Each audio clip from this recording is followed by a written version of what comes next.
supposed to be a certain protocol for people to check in? No, and I begin with me, and then he can speak, and they can speak for the other generation. But I'm never, you know what I mean? We don't have time for no sucker shit like that. Looks like 50 Cent just dropped a major bombshell, and this one's shaking the entire scene. He's hinting that the drama with Jay Prince and Supreme McGriff's crew runs way deeper than anyone could have ever imagined.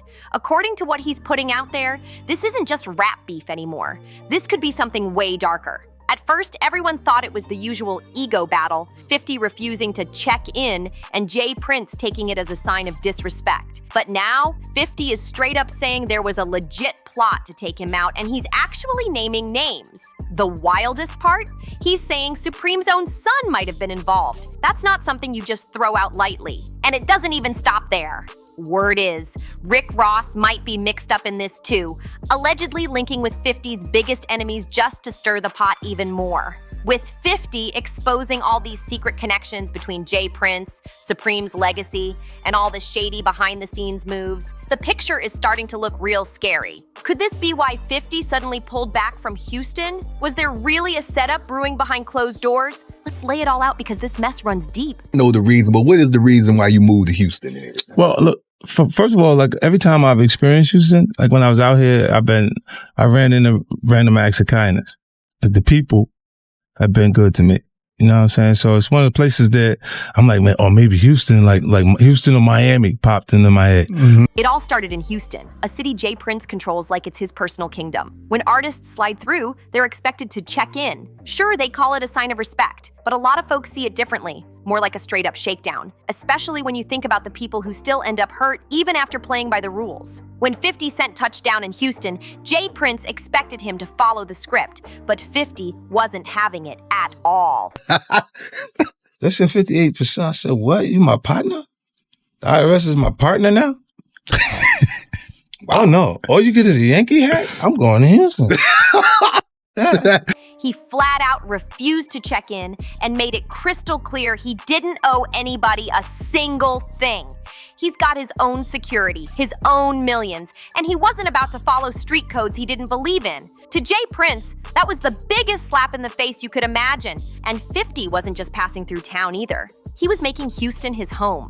At the time, he even tweeted, "I love New York, but I live in Houston now." And most people chalked it up to tax reasons. That made sense. New York taxes are brutal, and 50's all about his business. But behind the scenes, there was way more to it. 50 had huge plans lined up: a $20 million G-Unit film studio, alcohol brand expansions, deals tied to schools and the community. He was planting roots like a true boss. But here's the twist. He was setting all this up right in Jay Prince's territory, and he did it with no check-in, no permission, and no respect to the so-called gatekeepers. That was guaranteed to ruffle feathers. The whispers started almost instantly. People were saying doors were being quietly shut on 50, that moves he tried to make were getting blocked, and that certain crews were watching his every step, just waiting for him to slip up. But instead of folding, 50 doubled down. In his eyes, all that check-in talk was nothing but a fancy way to say extortion. And he wasn't about to bend to it for anyone. And honestly, 50 might have a real point. Even the ones who played by the check-in rules still ended up in tragic situations. Look at what happened to Takeoff. He checked in and still lost his life. Jacob the jeweler, he got pressed. XXXTentacion tried to keep a low profile and still got hit. So from 50's perspective, why hand over money and power for a so-called protection that clearly doesn't even work? He saw straight through it. It was fake security. And when you've been through what 50 has, you don't scare easy. But then, out of nowhere, the vibe shifted. 50 quietly pulled out of Houston, shut down the entire film studio project, and moved everything to Shreveport, Louisiana. He didn't make a big announcement, but the move said everything. People were left scratching their heads. This was the same city that once gave him a literal key to the streets. So why bounce now? The answer came in one single line during an interview. "Houston didn't embrace me the way I expected." That one sentence said it all. Something changed, and 50 clearly didn't feel safe anymore. Here's the crazy part. While all of this was happening, 50 was still being honored publicly. He was the Grand Marshal at the city's Thanksgiving parade. Opportunity for me to start a new relationship with Houston. I'm excited about it. I had an opportunity. I had a lot of fun things for the kids. I think that they're really going to get a chance to appreciate and enjoy it. And November 24th was officially declared 50 Cent Day in Houston. The mayor was showing him love, and the community was applauding. So today, we have the honor of saying to him, he's our 2022 Grand Marshal. Give it up to Curtis 50 Jackson. But one man was not clapping, Jay Prince. Sources behind the scenes said he was furious. From his point of view, 50 was walking through his city with too much power, too much spotlight, and no check-in. At that point, it wasn't even about clout anymore. It was about control. And 50, he was taking it. You know, I have the resilience to go against anybody. Like, there's nobody that's too ill. Those are the guys that you would choose not to go against at that point.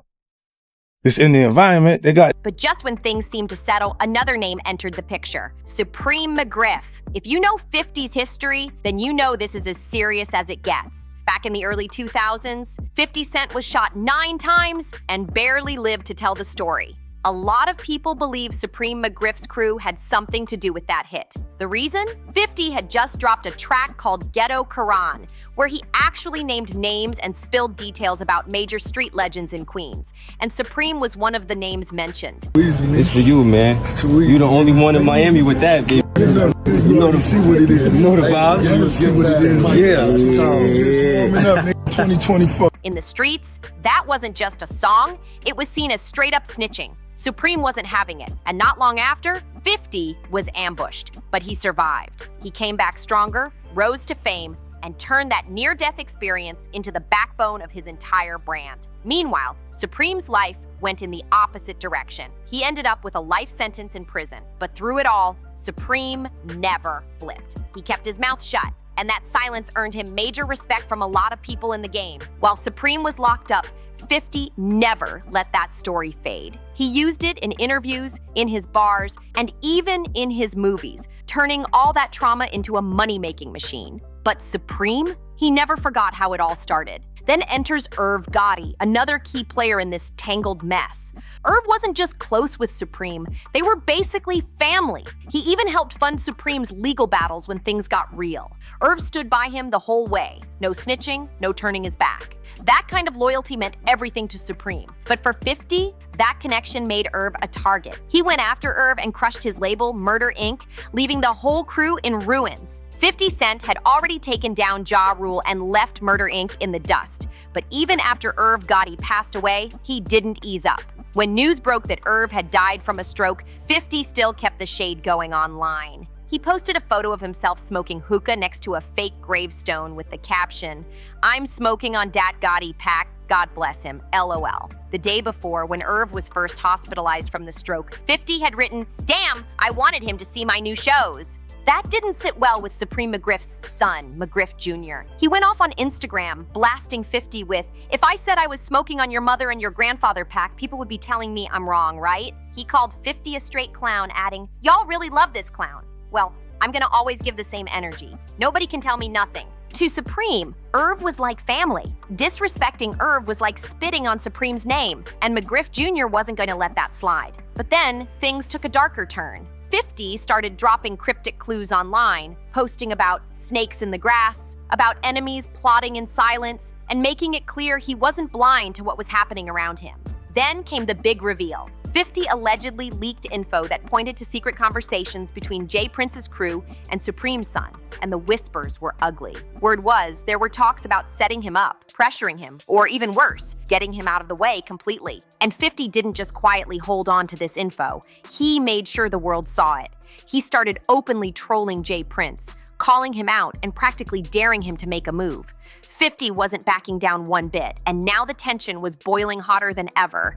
And just when it seemed like things couldn't get any hotter, Rick Ross stepped into the picture. And this took the drama to a whole new level. Ross and 50 Cent have been beefing for years. Lawsuits, family drama, nonstop shots back and forth. They don't mess with each other, period. But now, Ross was spotted hanging with people tied to Supreme McGriff's camp. To most folks, that might look random, but to 50, that looked like an alliance. Ross linking up with the son of the man who once tried to end him, that was a bold move. and 50 took it as a direct message. But here's where it turns really wild. Word on the street is that this meetup wasn't just about hanging out. Allegedly, this link-up was part of a bigger play. Some insiders are whispering it was connected to a setup meant to take 50 out completely. Reports say Supreme McGriff Jr. is done playing nice, especially after 50 kept throwing shots at Irv Gotti online, even after his passing. And now, with Jay Prince's name mixed into the equation, the stakes have shot through the roof. Jay Prince isn't just angry about 50 refusing to check in. The word is, he's trying to make an example out of him. If 50 can get away with disrespecting the so-called rules, then other rappers might start ignoring the check-in culture too.